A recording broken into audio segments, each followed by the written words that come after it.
निर्दोषमाप्यतमाप्यखिलैः सुवाक्यैः अस्योद्भवादिदमशेषविशेषतोऽपि वन्द्यं सदा प्रियतमं मम सन्नमामि। पक्षे स्थितिः व्यावृत्तिश्च विपक्षतोऽथ विषये सक्तिर्न वैबाधिते नैवास्ति प्रतिपक्षयुक्तिरतुलं शुद्धं प्रमाणं समे भूयात् तत्त्वविनिर्णयाय भगवान् आनन्दतीर्थो मुनिः। यं प्रौरजन्तमनुपेतमपेतकृत्यं द्वैपायनो विरहकातुरः जुहाव पुत्रेति तन्मयतयादरवोऽपि नेदुः तं सर्वभूतहृदयं मुनिवानतोऽस्मि। सालङ्कारककाव्यनाटककलाकाणादपातञ्जल त्रय्यर्थस्मृतिजैमिनीय कविता सङ्गीतपारङ्गतः विप्रक्षत्रविढङ्गजातमुखरानिकप्रजासेवितः श्रीमत्सद्गुरुराघवेन्द्रयतिराट् कुर्याद्ध्रुवं मङ्गलम्। तपस्वाध्याय शुश्रूषा कृष्णपूजारतं मुनिम् विश्वेशनिष्ठदं वन्दे परिव्राट् चक्रवर्तिनम्। नारायणं नमस्कृत्य नरं चैव नरोत्तमं देवीं सरस्वतीं व्यासं ततो जयमुदीरयेत्। स्वस्तिस्तु सताम् अशेषसन्मङ्गलानि भवन्तु। सम्यक् श्लोकैकश्रवणपठनात्रेण वक्तुश्च श्रोतॄणाम् निखिलकलिकृतकल्मषापनोदनपटुतरे धर्माद्यखिलपुरुषार्थसाधिनी भूते वैकुण्ठवर्णपुराणे अद्य कथानुवादः। श्रीगुरुभ्यो नमः। हरि ओम्। ಹರಿವಾಯು ಗುರುಗಳ ಪಾದಾರವಿಂದದಲ್ಲಿ ಭಕ್ತಿಯಿಂದ ನಮನಗಳನ್ನು ಸಲ್ಲಿಸಿ, ನಿಮಗೆಲ್ಲ ತಿಳಿದಿರುವಂತೆ ವಿಶೇಷವಾದ ಪರ್ವಕಾಲದಲ್ಲಿ ನಾವೆಲ್ಲರೂ ಕೂಡ ಸೇರಿದ್ದೇವೆ. ಪ್ರಧಾನವಾಗಿ ಜ್ಞಾನ ಕಾರ್ಯಕ್ಕೋಸ್ಕರ ಮೀಸಲಾಗಿರತಕ್ಕಂತಹ ಅನೇಕ ಮಾಸಗಳು, ಭಾಗವತ ಗ್ರಂಥವನ್ನ ವಿಶೇಷವಾಗಿ ಶ್ರವಣ ಮಾಡಬೇಕಾದಂತಹ ದಿನ ಅಂತ ಏನಿಲ್ಲ, ಪ್ರತಿದಿನ ಶ್ರವಣ ಮಾಡಬೇಕು ಅಂತಲೇ ಹೇಳಿದ್ದಾರೆ ಪದ್ಮಪುರಾಣದಲ್ಲಿ. ಶ್ಲೋಕಾರ್ಧಂ ಶ್ಲೋಕಪಾದಂ ವಾ ಅಂತ ಹೇಳ್ತಾರೆ. ಒಂದು ಶ್ಲೋಕವನ್ನ ಕಡೆ ಪಕ್ಷ ಒಂದು ಅರ್ಧ ಶ್ಲೋಕವನ್ನ ಪ್ರತಿನಿತ್ಯವೂ ಶ್ರವಣ ಮಾಡಿ ಅಂತ. ತತ್ರಾಪಿ ಪರೀಕ್ಷಿನ್ ಮಹಾರಾಜರು ಶುಕಾಚಾರ್ಯರಿಂದ ಭಾಗವತ ಗ್ರಂಥವನ್ನ ಶ್ರವಣ ಮಾಡಿ ಉದ್ಧಾರರಾಗಿರ್ತಕ್ಕಂತಹ ಮಾಸ ಭಾದ್ರಪದ ಮಾಸ. ಅದಕ್ಕೆ ಪ್ರೋಷ್ಠಪದ ಮಾಸ ಅಂತ ಕೂಡ ಕರೀತಕ್ಕಂಥವರಾಗಿದ್ದೇವೆ. ಪರಿಪೂರ್ಣವಾಗಿ ಭಾಗವತ ಗ್ರಂಥವನ್ನು ವಿಶೇಷವಾಗಿ ಅಧ್ಯಯನ ಮಾಡಬೇಕು ಅಂತ. ಅದಾದ ಮೇಲೆ ಪಕ್ಷಮಾಸದಲ್ಲಿ ನಾವಿದ್ದೇವೆ. ಈ ಪಕ್ಷಮಾಸದಲ್ಲಿಯೂ ಕೂಡ ವಿಶೇಷವಾಗಿ ಪಿತೃಗಳಿಗೆ ತೃಪ್ತಿಕರವಾಗಿರ್ತಕ್ಕಂಥ ಅನೇಕ ಪುರಾಣವನ್ನು ಶ್ರವಣ ಮಾಡಿ ಅಂತಲೇ ಶಾಸ್ತ್ರದಲ್ಲಿ ವಿಧಾನ ಮಾಡಿದ್ದಾರೆ. ಪ್ರಧಾನವಾಗಿ ಗರುಡ ಪುರಾಣ ಶ್ರವಣ ಮಾಡಬೇಕು ಅಂತಾರೆ. ಬರೀ ಗರುಡ ಪುರಾಣ ಅಲ್ಲ, ಆಗ್ಲೇ ಹೇಳಿದ ಹಾಗೆ ಪಿತೃಗಳಿಗೆ ಅತ್ಯಂತ ಪ್ರೀತಿಕರವಾಗಿರ್ತಕ್ಕಂತಹ ಪುರಾಣಗಳನ್ನು ಶ್ರವಣ ಮಾಡಿ. ಅದಾದ ನಂತರದಲ್ಲಿ ಬರುವಂತಹ ಮಾಸ ವಿಶೇಷವಾಗಿ ಶ್ರೀನಿವಾಸ ಕಲ್ಯಾಣ ಶ್ರವಣ ಮಾಡಬೇಕಾಗಿರ್ತಕ್ಕಂತಹ ಮಾಸ. ಈ ಎಲ್ಲ ಹಿನ್ನೆಲೆಗಳನ್ನ ಗಮನಿಸ್ತಾ ಹೋದ್ರೆ ನಮಗೆ ಅರ್ಥ ಆಗುವಂಥದ್ದೇನು ಅಂತಂದ್ರೆ, ಒಂದು ಕ್ಷಣವೂ ಕೂಡ ಜ್ಞಾನದಿಂದ ವಂಚಿತರಾಗಬೇಡಿ ಅನ್ನೋದನ್ನು ತಿಳಿಸ್ಲಿಕ್ಕೋಸ್ಕರವಾಗಿರುವಂತಹ ಮಾಸಗಳೆಲ್ಲವೂ. ಈ ಹಿನ್ನೆಲೆಯಲ್ಲಿ ಪಕ್ಷ ಮಾಸದ ವಿಶೇಷವಾದಂತಹ ಸಂದರ್ಭ. ಈ ಸಂದರ್ಭದಲ್ಲಿ ಅನೇಕ ದಿನಗಳಿಂದ ನೀವು ಪುರಾಣವನ್ನು ಶ್ರವಣ ಮಾಡ್ತಾ ಬಂದಿದ್ದೀರಾ. ಗರುಡ ಪುರಾಣ, ಕಾಠಕೋಪನಿಷತ್ತು, ತುಂಬಾ ವಿಶೇಷವಾಗಿರ್ತಕ್ಕಂತಹ ವಿಷಯಗಳು. ಇವಾಗ ನಾವು ಶ್ರವಣ ಮಾಡಲಿಕ್ಕೆ ಹೊರಟಿರ್ತಕ್ಕಂಥದ್ದು ವೈಕುಂಠ ವರ್ಣನೆ ಎನ್ನುವಂತಹ ಒಂದು ವಿಷಯ. ತುಂಬಾ ಜನರಿಗೆ ಈಗ ಒಂದು ಗ್ರಂಥದ ಪರಿಚಯ ಇರ್ಲಿಕ್ಕಿಲ್ಲ ಅಂತ ನಾನು ತಿಳಿಸ್ತೇನೆ. ವಾದಿರಾಜರ ಸ್ವತಂತ್ರ ಕೃತಿಗಳಲ್ಲಿ ಒಂದು ವೈಕುಂಠ ವರ್ಣನೆ ಎನ್ನುವಂತಹ ಒಂದು ಗ್ರಂಥ. ತುಂಬಾ ಸೊಗಸಾಗಿರ್ತಕ್ಕಂತಹ ಗ್ರಂಥ ಇದು. ನಮಗೆಲ್ಲ ಒಂದು ಕುತೂಹಲ ಇದ್ದೇ ಇರತ್ತೆ. ಸಾಮಾನ್ಯವಾಗಿ ಈಗ ಹೊರದೇಶಕ್ಕೆ ಹೋಗಿ ಬಂದಿರ್ತಾರೆ ನೋಡಿ. ಹೊರದೇಶಕ್ಕೆ ಹೋಗಿ ಬಂದ ಮೇಲೆ ಅವರನ್ನು ಅನೇಕ ಜನ ಪ್ರಶ್ನಿಸ್ತಾರೆ. ಹೊರದೇಶಕ್ಕೆ ಹೋಗಿ ಬಂದಿದ್ದೀರಿ, ಆ ದೇಶ ಹೇಗಿದೆ, ಅಲ್ಲಿ ಜನಗಳು ಹೇಗಿದ್ದಾರೆ, ಅಲ್ಲಿ ಸಂಪ್ರದಾಯಗಳು ಹೇಗಿದೆ, ಅದೆಲ್ಲ ತಿಳ್ಕೊಳ್ಬೇಕು ಅನ್ನುವಂತಹ ಕುತೂಹಲ ಜಾಸ್ತಿ ನಮಗೆಲ್ಲ. ಸುಮ್ಮನೆ ಹೊರಗಡೆ ದೇಶಕ್ಕೆ ಹೋಗಿ ಬಂದ್ರೆ ಇಷ್ಟು ತಿಳ್ಕೊಳ್ಬೇಕು ಅನ್ನೋ ಕುತೂಹಲ. ಇನ್ನು ಪರಮಾತ್ಮನಿಗೆ ಸಂಬಂಧಪಟ್ಟಿರ್ತಕ್ಕಂತಹ ಲೋಕಗಳು ವೈಕುಂಠ, ಅನಂತಾಸನ, ಶ್ವೇತದ್ವೀಪ ಅನ್ನುವಂತಹ 3 ಲೋಕಗಳು. ಆ ಲೋಕ ಹೇಗಿರುತ್ತೆ? ಯಾರಾದ್ರೂ ಹೋಗಿ ನೋಡ್ಕೊಂಡು ಬಂದವರು ಇದ್ದಾರ? ಆ ಕ್ಷೇತ್ರಗಳಿಗೆ ಹೋದ್ರೆ ಮತ್ತೆ ಪುನಃ ಬರ್ಲಿಕ್ಕೆ ಸಾಧ್ಯವೇ ಇಲ್ಲ ಅಂತಂತಾರೆ.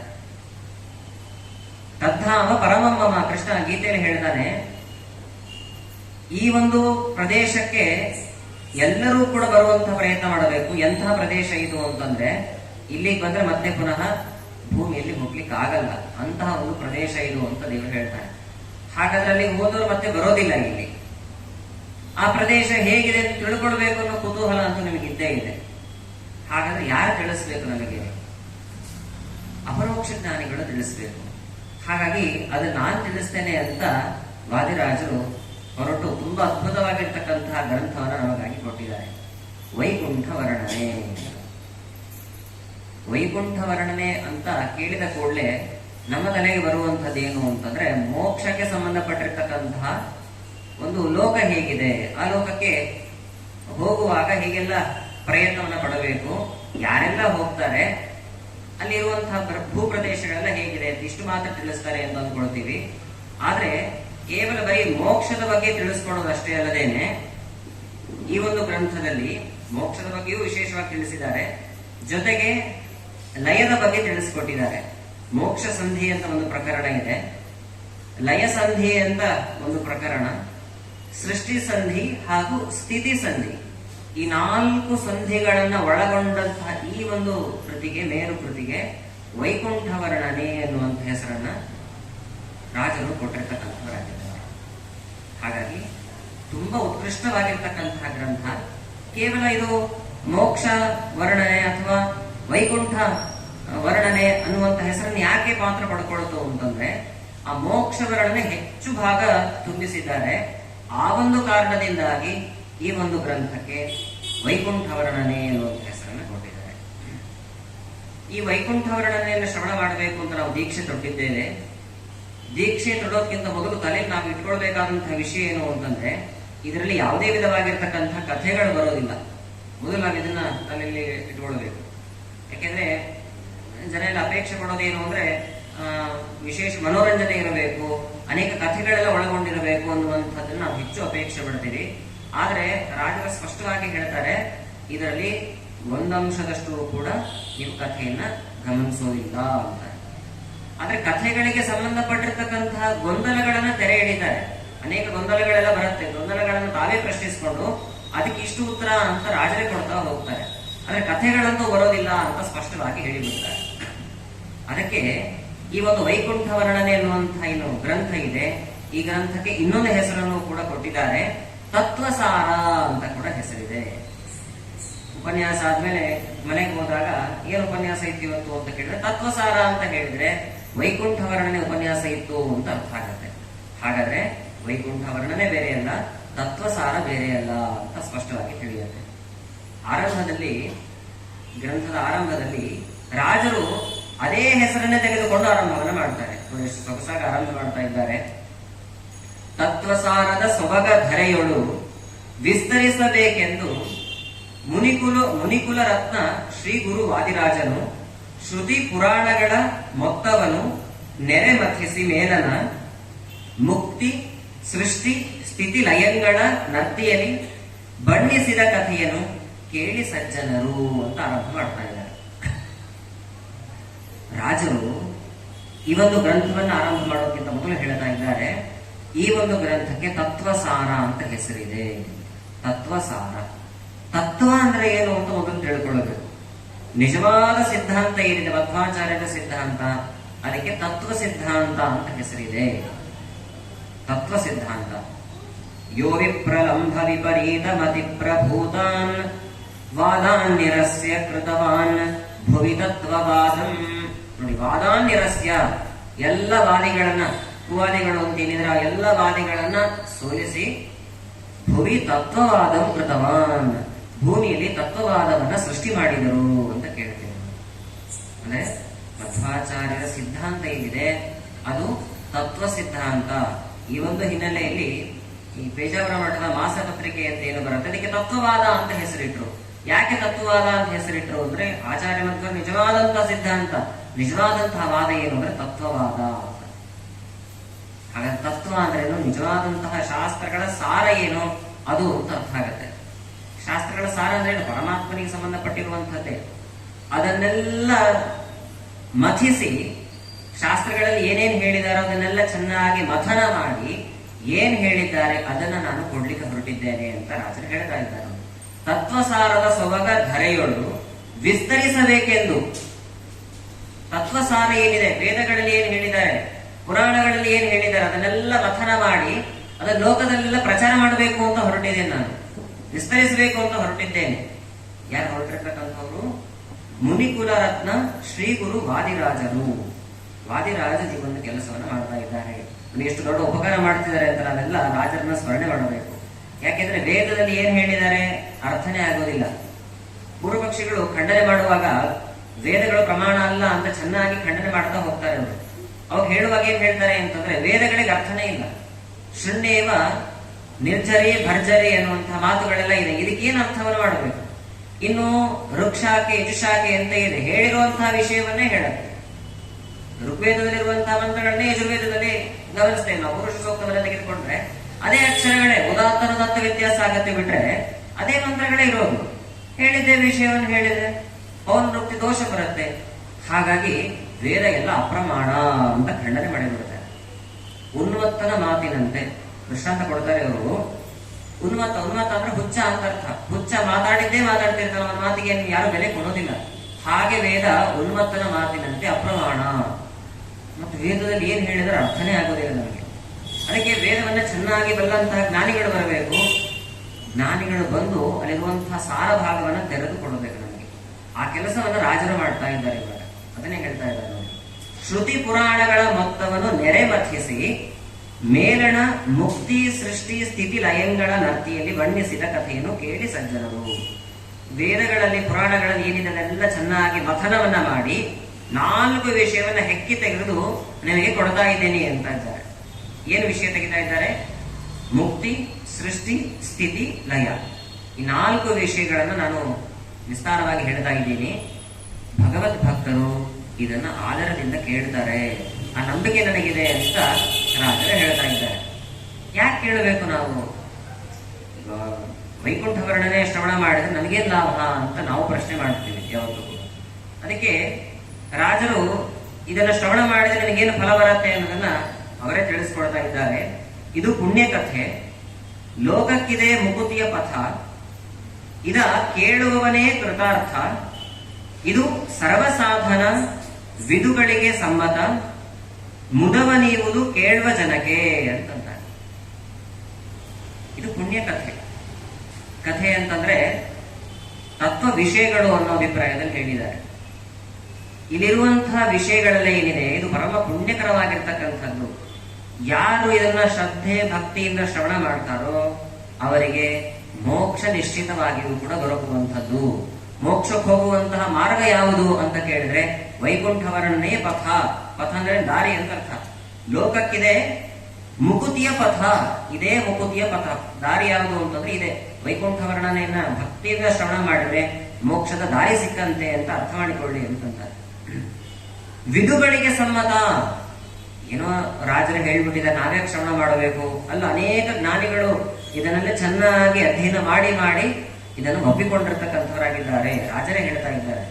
ಹಾಗಾಗಿ ಇದನ್ನ ಶ್ರದ್ಧಾ ಭಕ್ತಿಯಿಂದ ಶ್ರವಣ ಮಾಡಿದರೆ ಉತ್ತಮವಾದಂತಹ ಲೋಕ ಅನ್ನೋದು ಕಟ್ಟಿಟ್ಟ ಬುದ್ಧಿ.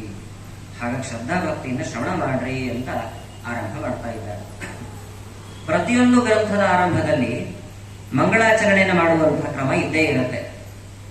ದೊಡ್ಡ ದೊಡ್ಡ ದೇವತೆಗಳೇ ಆಗಿರಬಹುದು, ಸಾಕ್ಷಾತ್ ವೇದವ್ಯಾಸ ದೇವರು ಕೂಡ ಒಂದು ಗ್ರಂಥವನ್ನು ಆರಂಭ ಮಾಡೋಕ್ಕಿಂತ ಮೊದಲು ಮಂಗಳಾಚರಣೆಯನ್ನ ಮಾಡಿಯೇ ಆರಂಭವನ್ನು ಮಾಡುವಂಥದ್ದು. ಹಾಗೆ ರಾಜರು ಕೂಡ ಇಲ್ಲಿ ಮಂಗಳಾಚರಣೆಯನ್ನ ಮಾಡ್ತಾ ಇದ್ದಾರೆ. ತುಂಬಾ ಪ್ರಸಿದ್ಧವಾಗಿರ್ತಕ್ಕಂತಹ ಶ್ಲೋಕವನ್ನೇ ಕನ್ನಡಕ್ಕೆ ಅನುವಾದೀಕರಿಸಿ ಅವರು ಮಂಗಳಾಚರಣೆಯನ್ನ ಮಾಡ್ತಾ ಇದ್ದಾರೆ. ನೋಡಿ, ಮಂಗಳಾಚರಣೆ ಹೀಗಿದೆ. ನಿಷ್ಕಳಂಕ ಚಂದ್ರವದನ ಶುಕ್ಲವಸನ, ಲಕ್ಷ ಶಶಿವರ್ಣ ಪ್ರಸನ್ನ, 4 ತೋಳಿನ ವಿಷ್ಣು, ನಮ್ಮ ವಿಘ್ನಗಳ ಘಕ್ಕನೆ ವರಸಿ ರಕ್ಷಿಸಲಿ ಅಂತ ಪ್ರಾರ್ಥನೆ ಮಾಡ್ತಾ ಇದ್ದಾರೆ. ನೋಡಿ, ನಿಷ್ಕಳಂಕ ಚಂದ್ರವದನ, ದೇವರ ಮುಖ ಹೇಗಿದೆ ಅಂತಂದ್ರೆ ಚಂದ್ರನಂತಹ ಮುಖವುಳ್ಳವನು ಪರಮಾತ್ಮ. ಚಂದ್ರ ನೋಡಿಗೆ ತುಂಬಾ ಚಂದ, ಆದ್ರೂ ಚಂದ್ರನಲ್ಲಿ ಕಳಂಕ ಇದೆ. ಕಳಂಕನೇ ಇಲ್ಲದೆ ಇರತಕ್ಕಂಥ ಚಂದ್ರ ಹೇಗಿರ್ತಾನೆ, ಅಷ್ಟು ಚೆನ್ನಾಗಿದ್ದಾನೆ ಪರಮಾತ್ಮ ಅಂತ. ವಾಮನನ ಒಂದು ರೂಪವನ್ನ ವರ್ಣನೆ ಮಾಡುವಾಗ ರಾಜರೇನೆ ಚಂದ್ರನ ಹೊಸ ವಿಷಯವನ್ನು ನಮಗೆ ನಿರೂಪಣೆ ಮಾಡುತ್ತಾರೆ.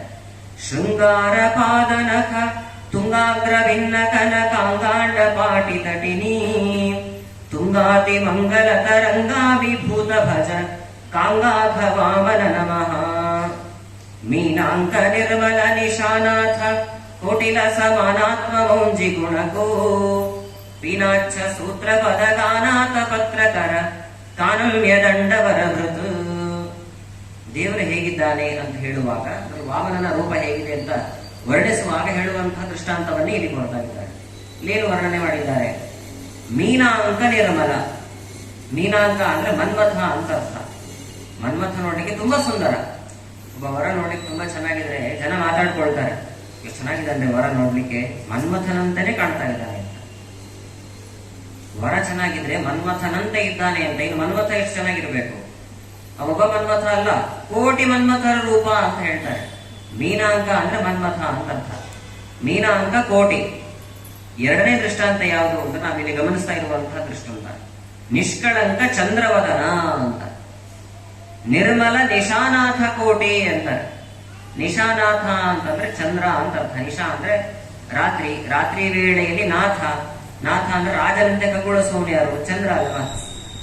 ಆ ಚಂದ್ರನಲ್ಲೂ ಕಲೆಗಳಿದೆ. ಚಂದ್ರನಲ್ಲಿ ನಾವೆಲ್ಲ ಗಮನಿಸ್ತೇವೆ, ಅನೇಕ ಕಲೆಗಳಿಂದ ಕೂಡಿದ್ದಾನೆ ಚಂದ್ರ. ಕಲೆಗಳೇ ಇಲ್ಲದಿರುವಂತಹ ಚಂದ್ರ ಇನ್ನೆಷ್ಟು ಚಂದ ಕಾಣ್ತಾನೆ. ಅಂತಹ ಚಂದ್ರನ ಒಂದು ವಿಷಯವನ್ನ ನಮಗೆ ಮನದಟ್ಟು ಮಾಡಿಸ್ತಾರೆ. ನಿರ್ಮಲ, ಮಲ ಅಂದ್ರೆ ದೋಷ, ಕಳಂಕ. ನಿರ್ಮಲ ಅಂದ್ರೆ ಕಳಂಕ ರಹಿತನಾಗಿರ್ತಕ್ಕಂತಹ ನಿಶಾನಾಥ ಕೋಟಿ. ಕಳಂಕ ರಹಿತನಾದಂತಹ ಕೋಟಿ ಚಂದ್ರರ ರೂಪ, ಕೋಟಿ ಮನ್ಮಥರ ರೂಪವನ್ನು ಒಟ್ಟು ಮಾಡಿದ್ರೆ ಏನು ರೂಪ ಬರುತ್ತೋ ದೇವರ ಮುಂದೆ ಏನೂ ಅಲ್ಲ ಅಂತ ಹಾಗೆ ವರ್ಣನೆ ಮಾಡಿದ್ದಾರೆ ರಾಜರು ದಶಾವತಾರ ಸ್ತುತಿಯಲ್ಲಿ. ಇಲ್ಲಿ ಅದೇ ರೀತಿಯಾಗಿರ್ತಕ್ಕಂತಹ ದೃಷ್ಟಾಂತವನ್ನು ತೆಗೆದುಕೊಂಡು ಹೇಳ್ತಾ ಇದ್ದಾರೆ. ನಿಷ್ಕಳಂಕ ಚಂದ್ರವದನ. ದೇವರ ಮುಖ ಹೇಗಿದೆ ಅಂದ್ರೆ ಚಂದ್ರನಂಥ ಮುಖ. ಎಂತಹ ಚಂದ್ರ? ನಿಷ್ಕಳಂಕ, ಕಳಂಕರಹಿತನಾಗಿರ್ತಕ್ಕಂತಹ ಚಂದ್ರನ ಮುಖ. ಶುಕ್ಲವಸನ. ದೇವರು ಶುಭ್ರವಾಗಿರ್ತಕ್ಕಂತಹ ವಸ್ತ್ರವನ್ನು ಧಾರಣೆ ಮಾಡಿದ್ದಾನೆ. ದೇವರಿಗೆ ವಸ್ತ್ರದಲ್ಲಿ ಎರಡು ವಸ್ತ್ರ ತುಂಬಾ ಪ್ರೀತಿ. ಒಂದು ಶುಕ್ಲವರ್ಣ, ಶುಕ್ಲ ಅಂದ್ರೆ ಬಿಳಿ ಬಣ್ಣದ್ದು. ಇನ್ನೊಂದು ಪೀತವರ್ಣ, ಪೀತಾಂಬರಧಾರಿ ಅಂತ ಹೇಳ್ತಾರೆ ನೋಡಿ. ಹಳದಿ ಬಣ್ಣದ ವಸ್ತ್ರವನ್ನ ಧಾರಣೆ ಮಾಡ್ತಾನೆ ಪರಮಾತ್ಮ. ಇಲ್ಲಿ ಹೇಳುವಂತಹದ್ದು ಶುಕ್ಲವಸನ. ನೋಡ್ಲಿಕ್ಕೆ ಮುಖ ಚಂದ್ರನಂತೆ ಇದೆ, ನಿಷ್ಕಳಂಕನಾದ ಚಂದ್ರನಂತೆ. ವಸ್ತ್ರವು ಕೂಡ ಶುಕ್ಲವಾಗಿರ್ತಕ್ಕಂಥ ಶುಭ್ರವಾದ ವಸ್ತ್ರವನ್ನು ಧಾರಣೆ ಮಾಡಿರ್ತಕ್ಕಂಥವನಾಗಿದ್ದಾನೆ. ದೇವರ ಮುಖ ಹೇಗಿದೆ ಅಂದ್ರೆ ಪ್ರಸನ್ನವಾದಂತಹ ಮುಖ, ನಗು ಮುಖ ಉಳ್ಳವನಾಗಿದ್ದಾನೆ ಪರಮಾತ್ಮ. ಈ ಒಂದು ಚಿಂತನೆಯಿಂದ ಸದಾ ಕಾಲದಲ್ಲಿ ಮಾಡಬೇಕು ಅಂತಾರೆ. ನಾವು ಯಾವುದೇ ದೇವಾಲಯಕ್ಕೆ ಹೋಗ್ಲಿ, ಪರಮಾತ್ಮನಿಗೆ ಸಂಬಂಧಪಟ್ಟಿರ್ತಕ್ಕಂಥ ಯಾವುದೇ ದೇವಾಲಯಕ್ಕೆ ಹೋಗ್ಲಿ, ದೇವಾಲಯಕ್ಕೆ ಹೋದಾಗ ದೇವರ ರೂಪವನ್ನು ಹೀಗೆ ನೋಡಬೇಕು ಅಂತ ಭಾಗವತಾದಿ ಗ್ರಂಥದಲ್ಲಿ ದಾಖಲೆ ಮಾಡಿದ್ದಾರೆ. ಪ್ರಸನ್ನ ವದನಂ ಧ್ಯಾಯೇತ್. ಪ್ರಸನ್ನ ವದನನಾಗಿರ್ತಕ್ಕಂಥ ಪರಮಾತ್ಮ ಮುಖವನ್ನು ನೋಡಬೇಕು. ದೇವಸ್ಥಾನಕ್ಕೆ ಹೋದಾಗ ಉದಾಹರಣೆ ಸತ್ಯನಾರಾಯಣ ದೇವಸ್ಥಾನಕ್ಕೆ ಹೋಗಿರ್ತೀರಾ ಅಂದ್ಕೊಳ್ಳಿ. ಸತ್ಯನಾರಾಯಣ ದೇವಸ್ಥಾನಕ್ಕೆ ಹೋದಾಗ ಆ ಸತ್ಯನಾರಾಯಣನ ಪ್ರತಿಮೆ ನೋಡುವಾಗ ದೇವರ ಮುಖವನ್ನು ಗಮನಿಸಿದಾಗ ಆ ಮುಖ ನಗು ಮುಖದಿಂದ ಕೂಡಿರುವಂತಹ ಮುಖದಂತೆ ಕಾಣಬೇಕು. ಸೆಟ್ಟು ಮಾಡಿಕೊಂಡಿರತಕ್ಕಂತಹ ರೂಪ ನಮ್ಮ ಕಣ್ಣಿಗೆ ಬೀಳಬಾರದು. ಪ್ರಸನ್ನ ವದನಂ ಧ್ಯಾಯೇತ್. ದೇವರ ವದನ ಹೇಗಿದೆ ಅಂದ್ರೆ ಪ್ರಸನ್ನ ವದನನಾಗಿದ್ದಾನೆ ಪರಮಾತ್ಮ. ನಾಲ್ಕು ತೋಳಿನ ವಿಷ್ಣು, ಚತುರ್ಭುಜಧಾರಿಯಾಗಿರ್ತಕ್ಕಂಥವನಾಗಿದ್ದಾನೆ ಪರಮಾತ್ಮ. ಇಂತಹ ಪರಮಾತ್ಮನನ್ನ ಒಮ್ಮೆ ಮನಸ್ಸಿನಲ್ಲೇ ಸ್ಮರಣೆ ಮಾಡಿದರೆ ಏನಾಗತ್ತೆ ಅಂತಂದ್ರೆ ಜೀವನದಲ್ಲಿ ಬರಬಹುದಾದಂತಹ ಅಥವಾ ಬಂದಿರುವಂತಹ ಎಲ್ಲ ವಿಘ್ನಗಳು ಕೂಡ ಘಕ್ಕನೆ ವರೆಸಿ ರಕ್ಷಿಸಲಿ. ಘಕ್ಕನೆ ಅದೆಲ್ಲವೂ ಕೂಡ ನಾಶವಾಗಿ ಹೋಗುತ್ತೆ. ಕೂಡಲೇ ಪರಮಾತ್ಮ ನಮ್ಮನ್ನೆಲ್ಲ ರಕ್ಷಣೆ ಮಾಡ್ತಾನೆ ಅಂತ ಪ್ರಾರ್ಥನೆ ಮಾಡ್ತಾ ಇದ್ದಾರೆ. ಇದು ತುಂಬಾ ಪ್ರಸಿದ್ಧವಾಗಿರ್ತಕ್ಕಂತಹ ಒಂದು ಶ್ಲೋಕ, ನಿಮಗೆಲ್ಲ ಬರುವಂತಹದ್ದೇ. ಆ ಶ್ಲೋಕವನ್ನ ಕನ್ನಡಕ್ಕೆ ಅನುವಾದೀಕರಿಸಿದ್ದಾರೆ ರಾಜರು. ಶುಕ್ಲಾಂಬರಧರಂ ವಿಷ್ಣುಂ ಶಶಿವರ್ಣಂ ಚತುರ್ಭುಜಂ ಪ್ರಸನ್ನವದನಂ ಧ್ಯಾಯೇತ್ ಸರ್ವ ವಿಘ್ನೋಪಶಾಂತಯೇ. ಈ ಶ್ಲೋಕ ಸಂಸ್ಕೃತದಲ್ಲಿರುವುದನ್ನೇ ಕನ್ನಡಕ್ಕೆ ಅನುವಾದೀಕರಿಸಿದೆ. ನೋಡಿ, ಇವಾಗ ಸ್ಪಷ್ಟವಾಗಿ ಅರ್ಥ ಆಗುತ್ತೆ ನಿಮಗೆ. ಶುಕ್ಲಾಂಬರಧರಂ, ಅಂಬರ ಅಂದ್ರೆ ಏನು? ಬಟ್ಟೆ ಅಂತ ಅರ್ಥ. ಅಂಬರವನ್ನ ಧಾರಣೆ ಮಾಡಿದರೆ ಎಂಥ ಅಂಬರ? ಶುಕ್ಲಾಂಬರಧರಂ ವಿಷ್ಣುಂ, ವಿಷ್ಣು. ಶಶಿವರ್ಣಂ ಚತುರ್ಭುಜಂ, ದೇವರ ಮುಖ ಹೇಗಿದೆ? ಶಶಿವರ್ಣ, ಶಶಿ ಅಂದ್ರೆ ಚಂದ್ರನಂತೆ ಮುಖವುಳ್ಳವನು ಪರಮಾತ್ಮ. ಚತುರ್ಭುಜಂ 4 ಕೈಗಳನ್ನು ಧಾರಣೆ ಮಾಡಿದವನು. ಪ್ರಸನ್ನವದನಂ ಧ್ಯಾಯೇತ್, ದೇವರ ಮುಖ ಹೇಗಿದೆ? ಪ್ರಸನ್ನವಾಗಿರ್ತಕ್ಕಂಥ ಮುಖ. ಇಂತಹ ಪ್ರಸನ್ನನಾಗಿರ್ತಕ್ಕಂಥ ಪರಮಾತ್ಮನನ್ನ ಸ್ಮರಣೆ ಮಾಡಿ ಜೀವನದಲ್ಲಿ ಬರಬಹುದಾಗಿರುವಂತಹ ವಿಘ್ನಗಳು ಕೂಡ ದೂರವಾಗತ್ತೆ ಅಂತ. ನಾವು ಪ್ರಧಾನವಾಗಿ ವಿಘ್ನಗಳನ್ನ ಪರಿಹಾರ ಮಾಡು ಅಂತ ಕೇಳಿಕೊಳ್ಳೋದು ಯಾರನ್ನ? ಗಣಪತಿಯಿಂದ ಪ್ರಾರ್ಥನೆ ಮಾಡ್ತೇವೆ. ಆದ್ರೆ ಗಣಪತಿ ಹೇಳ್ತಾನೆ, ನಿಜವಾದ ವಿಘ್ನ ಪರಿಹಾರಕ ನಾನಲ್ಲ, ಮತ್ಯಾರು? ವಿಷ್ಣುವೇನೆ. ಅದಕ್ಕೆ ಪ್ರಾರ್ಥನೆ ಮಾಡುವಾಗ ಜ್ಞಾನಿಗಳೆಲ್ಲ ಏನ್ ಮಾಡ್ತಾರೆ ಅಂತಂದ್ರೆ, ಗಣಪತ್ಯಂತರ್ಗತ ವಿಶ್ವಂಬರ ರೂಪಿ ಪರಮಾತ್ಮನಲ್ಲಿ ಸ್ಮರಣೆಯನ್ನ ಮಾಡ್ತಾರೆ. ಗಣಪತಿಯ ಒಳಗಡೆ ಇರುವಂತಹ ವಿಶ್ವಂಬರ ರೂಪಿ ಪರಮಾತ್ಮ, ಆ ವಿಶ್ವಂಬರನನ್ನ ಸದಾಕಾಲದಲ್ಲಿ ಗಣಪತಿ ಚಿಂತನೆ ಮಾಡ್ತಾ ಇರ್ತಾನೆ. ನಾವು ಕೇಳಿರುವಂತಹ ಕಥೆ ಸಾಂಕೇತಿಕವಾಗಿರುವಂತಹ ಕಥೆ. ನಾವೇನ್ ಕೇಳಿದೀವಿ? ಗಣಪತಿಗೆ ಆ ಮುಖ ಯಾಕೆ ಬಂತು ಅಂತ ಕೇಳಿದ್ರೆ ಪುರಾಣಗಳಲ್ಲಿ ದಾಖಲೆಯೂ ಕೂಡ ಆಗಿದೆ. ಅದೇನು ಕೇಳುವಂಥದ್ದು ನಾವು ಅಂತಂದ್ರೆ, ಉತ್ತರ ದಿಕ್ಕಿಗೆ ತಲೆ ಮಾಡಿ ಯಾರು ಮಲ್ಕೊಂಡಿದ್ದಾರೆ ಅವರ ತಲೆಯನ್ನು ಕತ್ತರಿಸ್ಕೊಡುವ ಅಂತ ರುದ್ರದೇವರು ಹೇಳಿದ್ರು. ಅನಂತರದಲ್ಲಿ ಆನೆ ಮಲ್ಕೊಂಡಿದ್ದು, ತಲೆ ಕತ್ತರಿಸಿದ್ರು, ಗಣಪತಿ ಕಂದಿರಿಸಿದ್ರು ಅಂತ. ಅದಕ್ಕೆ ಗಣಪತಿಗೆ ನಿಜವಾಗ್ಲೂ ಕೂಡ ಆನೆ ಮುಖ ಬಂದಿರುವಂತದ್ದು ಅಂತ ಕಥೆ ಹೀಗೆ ಕೇಳಿರುವಂತದ್ದು. ಕಥೆ ಹೀಗಿರೋದೇನೋ ನಿಜ, ಆದ್ರೆ ಇದು ಸಾಂಕೇತಿಕವಾಗಿರೋದು ಅಂತ ಅರ್ಥ ಮಾಡ್ಕೊಳ್ಬೇಕು. ನಿಜವಾಗ್ಲೂ ಗಣಪತಿಗೆ ಆ ಮುಖ ಬಂದದ್ದು ಕಾರಣ ಏನು ಅಂತಂದ್ರೆ, ವಿಶ್ವಂಬರನನ್ನ ಸದಾಕಾಲದಲ್ಲಿ ಚಿಂತನೆ ಮಾಡಿದ್ದಾರೆ ಗಣಪತಿ. ಚಿಂತನೆ ವಿಶ್ವಂಬರ ಅಂತಂದ್ರೆ ಪರಮಾತ್ಮನದು ಹಲವಾರು ಮುಖಗಳು. ಅದರಲ್ಲಿ ಮಧ್ಯದಲ್ಲಿರುವಂತಹ ಮುಖ ಏನಿದೆ ಅದು ಗಜಮುಖ ಪರಮಾತ್ಮನದು. ಆ ಮುಖದ ಚಿಂತನೆಯನ್ನ ಮಾಡಿ ಮಾಡಿ ಮಾಡಿ ಮಾಡಿ ಮಾಡಿ ಗಣಪತಿಗೂ ಕೂಡ ಅದೇ ಮುಖ ಬಂತು ಅಂತ ಶಾಸ್ತ್ರದಲ್ಲಿ ತಿಳಿಸ್ಕೊಟ್ಟಿದ್ದಾರೆ. ಇದು ನಮ್ಗೆ ಗೊತ್ತಾಯಿಲ್ಲ, ಕಥೆಯನ್ನ ತಿಳ್ಕೊಂಡು ಬರ್ತೀವಿ, ಅದು ನಿಜವಾದಂಥದ್ದು ಹಾಗೆ ಆಗಿರುವಂಥದ್ದು ಅಂತ. ನಿಜವಾಗ್ಲೂ ಹೀಗಾಗಿದ್ದಲ್ಲ ಅಂತ ವ್ಯಾಖ್ಯಾನಕಾರ ಸ್ಪಷ್ಟವಾಗಿ ತಿಳಿಸ್ಕೊಡ್ತಾರೆ. ಹಾಗಾದ್ರೆ ವಿಘ್ನಗಳನ್ನ ಪರಿಹಾರ ಮಾಡುವವರು ಯಾರು ಅಂತಂದ್ರೆ, ಗಣಪತಿ ಬಳಿಗೆ ಹೋಗಿ ಕೇಳಿದ್ರೆ ಗಣಪತಿ ಹೇಳ್ತಾನೆ ವಿಶ್ವಂಬರೂಪಿ ಪರಮಾತ್ಮ. ಹಾಗಾದ್ರೆ ರಾಜರದನ್ನೆಲ್ಲ ಅರ್ಥ ಮಾಡಿಕೊಂಡು ಮೊದಲೇ ಹೇಳಿಬಿಡ್ತಾ ಇದ್ದಾರೆ, ನಮಗೆಲ್ಲ ವಿಘ್ನಗಳನ್ನ ಪರಿಹಾರ ಮಾಡೋನು ಯಾರು ಅಂತಂದ್ರೆ ವಿಷ್ಣು. ಹಾಗಾಗಿ ಅವನನ್ನೇ ಸ್ಮರಣೆ ಮಾಡೋಣ ಅಂತಂದು ಶುಕ್ಲಾಂಬರಧರಂ ವಿಷ್ಣು ಶಶಿವರ್ಣಂ ಚತುರ್ಭುಜಂ ಪ್ರಸನ್ನವದನಂ ಧ್ಯಾಯೇ ಸರ್ವ ವಿಘ್ನೋಪಶಾಂತಯೇ, ಸರ್ವ ವಿಘ್ನಗಳು ನಾಶವಾಗಲಿ ಅಂತ ಸ್ವಾಮಿನಲ್ಲಿ ಪ್ರಾರ್ಥನೆ ಮಾಡ್ತಿದ್ದೀನಿ ಅಂತ ಕೇಳಿಕೊಳ್ತಾ ಇದ್ದಾರೆ. ಅದಾದ ನಂತರದಲ್ಲಿ ಎಲ್ಲಾ ಪುರಾಣಗಳಲ್ಲೂ ಬರುವಂತಹ ಪ್ರಸಿದ್ಧವಾಗಿರತಕ್ಕಂತಹ ಶ್ಲೋಕವನ್ನೇ ತೆಗೆದುಕೊಳ್ತಾರೆ. ಅದನ್ನು ಕೂಡ ಕನ್ನಡಕ್ಕೆ ಅನುವಾದೀಕರಿಸಿ ಮತ್ತೆ ಪುನಃ ಪ್ರಾರ್ಥನೆ ಮಾಡಿಕೊಳ್ತಾ ಇದ್ದಾರೆ. ನರನೆಂದು ಶೇಷನ ಪೆಸರು, ನಾರಾಯಣನೇ ಮೆರೆವ ಮೂಲ ರೂಪವೆನಿಪ, ಗುರುವ್ಯಾಸ ನರೋತ್ತಮ ವಾಯು, ದೇವಿ ಲಕುಮಿ ಸರಸ್ವತಿಗೊಂದಿಸಿ ಗ್ರಂಥ ವರೆವುದು ಗಡ ಅಂತ ಮತ್ತೆ ಪ್ರಾರ್ಥನೆ ಮಾಡ್ತಾ ಇದ್ದಾರೆ. ಪ್ರಸನ್ನ ವದನನಾಗಿರ್ತಕ್ಕಂಥ ವಿಷ್ಣುವನ್ನ ಸ್ಮರಣೆ ಮಾಡಿ ಆಯಿತು, ಎಲ್ಲ ವಿಘ್ನಗಳು ದೂರವಾಗಲಿ ಅಂತ ಪ್ರಾರ್ಥನೆ ಮಾಡ್ತಾ, ಅದಾದ ಮೇಲೆ ಎಲ್ಲ ದೇವತೆಗಳನ್ನ ತಾರತಮ್ಯ ಕ್ರಮಾನುಸಾರವಾಗಿ ಪ್ರಾರ್ಥನೆಯನ್ನು ಮಾಡ್ತಾ ಇದ್ದಾರೆ. ಆರಂಭದಲ್ಲಿ ನಾರಾಯಣನನ್ನ ಹಾಗೂ ವ್ಯಾಸರನ್ನ ಸ್ಮರಣೆ ಮಾಡ್ತಾ ಇದ್ದಾರೆ. ಭಾಗವತ ಗ್ರಂಥದಲ್ಲೂ ಕೂಡ ನಾವು ಈ ಶ್ಲೋಕವನ್ನ ಕೇಳ್ತೇವೆ. ನಾರಾಯಣಂ ನಮಸ್ಕೃತ್ಯ ನರಂಚೈವ ನರೋತ್ತಮಂ ದೇವೀಂ ಸರಸ್ವತೀಂ ವ್ಯಾಸಂ ತಥೋ ಜಯ ಮುದೀರಯೇತ್ ಅಂತ ಏನಿದೆ, ಅದೇ ಶ್ಲೋಕವನ್ನೇ ಕನ್ನಡಕ್ಕೆ ತರ್ಜಮೆಯನ್ನು ಮಾಡಿ ಅನುವಾದೀಕರಿಸಿದ್ದಾರೆ ರಾಜರು. ನಾರಾಯಣಂ ನಮಸ್ಕೃತ್ಯ ನರಂಚೈವ ನರೋತ್ತಮಂ, ನರನೆಂದು ಶೇಷನ, ನರ ಅನ್ನುವಂತಹ ಶಬ್ದದಿಂದ ವಾಚನಾಗಿರ್ತಕ್ಕಂಥವ್ರು ಯಾರು ಅಂದ್ರೆ ಶೇಷದೇವ.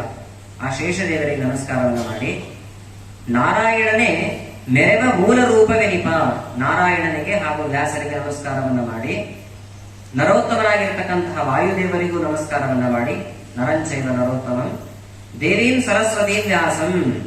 ಇಲ್ಲಿ ಹೇಳುವಾಗ ದೇವಿ ಲಕುಮಿ ನೋಡಿ, ದೇವೀಂ ಸರಸ್ವತಿ ಅನ್ನೋದಕ್ಕೆ ಅನೇಕ ಜನ ವ್ಯಾಖ್ಯಾನದಲ್ಲಿ ಏನು ಹೇಳ್ತಾರೆ ಅಂತಂದ್ರೆ, ಸರಸ್ವತಿಗೆ ದೇವಿ ಎನ್ನುವಂತಹ ಶಬ್ದ ವಿಶೇಷಣ ಅಂತ, ದೇವಿಯಾದ ಸರಸ್ವತಿಗೆ ನಮಸ್ಕಾರ. ಹಾಗೆಲ್ಲ ಗ್ರಂಥದಲ್ಲಿ ಸ್ಪಷ್ಟವಾಗಿ ತಿಳಿಸಿಕೊಟ್ಟಿದ್ದಾರೆ. ದೇವಿ ಅಂದ್ರೆ ಲಕ್ಷ್ಮೀ ದೇವಿಗೆ ನಮಸ್ಕಾರವನ್ನ ಮಾಡಿ, ಸರಸ್ವತಿಗೆ ನಮಸ್ಕಾರ ಅಂತ ಪ್ರತ್ಯೇಕವಾಗಿ, ದೇವಿ ಮತ್ತೆ ಕಾಮ ಹಾಕೊಳ್ಳಬೇಕು ಅಂತ. ಅದನ್ನ ರಾಜರ ಮಾತಿನಲ್ಲಿ ಸ್ಪಷ್ಟವಾಗಿ ನಮಗೆ ತಿಳಿಯುತ್ತೆ. ದೇವಿ ಲಕುಮಿ ಅಂತ ಸ್ಪಷ್ಟವಾಗಿ ಹೇಳಿಬಿಟ್ರು. ದೇವಿ ಲಕುಮಿ ಕಾಮ ಹಾಕಿದ್ದಾರೆ ಅವ್ರನ್ನೇ. ಸರಸ್ವತಿಗೊಂದಿಸಿ ಗ್ರಂಥವರೆಗುವುದು ಗಡ, ಗ್ರಂಥವನ್ನು ಆರಂಭ ಮಾಡ್ತಾ ಇದ್ರು. ಇದೆಲ್ಲ ನಮಸ್ಕಾರವನ್ನು ಮಾಡಿ ಗ್ರಂಥವನ್ನು ಆರಂಭ ಮಾಡ್ತಾ ಇದ್ದೇವೆ ಅಂತ ಪ್ರಾರ್ಥನೆ ಮಾಡಿದ್ರು.